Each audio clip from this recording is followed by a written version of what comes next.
మెదక్ జిల్లా రామాయంపేటలో శ్రీ పద్మావతి దేవి గోదాదేవి సమేత వెంకటేశ్వర స్వామి ఆలయంలో ధనుర్మాస ఉత్సవాలు ఘనంగా నిర్వహించారు. కాగా 29వ రోజు శ్రీ వెంకటేశ్వర స్వామి వారు కల్కి అవతారంలో భక్తులకు దర్శనమిచ్చారు. వేద పండితులు స్వామివారికి ప్రత్యేక పూజలు నిర్వహించారు. గత నెల రోజులుగా ధనుర్మాస పూజలను దిగ్విజయంగా పూర్తి చేసిన వేద పండితులు కుమారస్వామి శర్మ మరియు ఆలయ అర్చకులు వెంకటరమణాచార్యులను ఆలయ కమిటీ సభ్యులు భక్తులు శాలువాతో సన్మానించారు. కాగా ఆదివారం భోగి పండుగ సందర్భంగా శ్రీ వెంకటేశ్వర స్వామి ఆలయంలో శ్రీ గోదా రంగనాయకుల కళ్యాణం నిర్వహించడం జరుగుతుందని ఆలయ నిర్వాహకులు తెలిపారు.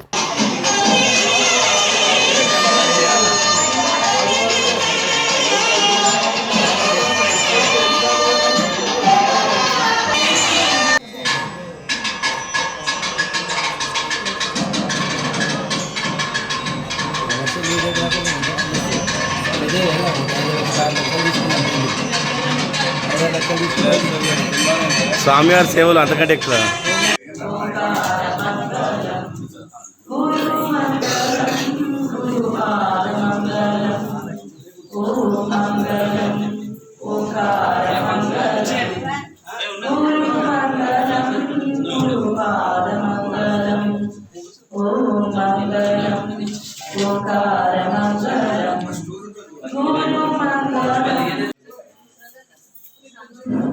మరి మీరు చదివి రావట్లేదు. 2 సార్లు భగవద్గీత కంప్లీట్ అయిందండి, 2 సార్లు రామాయణం కంప్లీట్ అయింది, మహాభారతం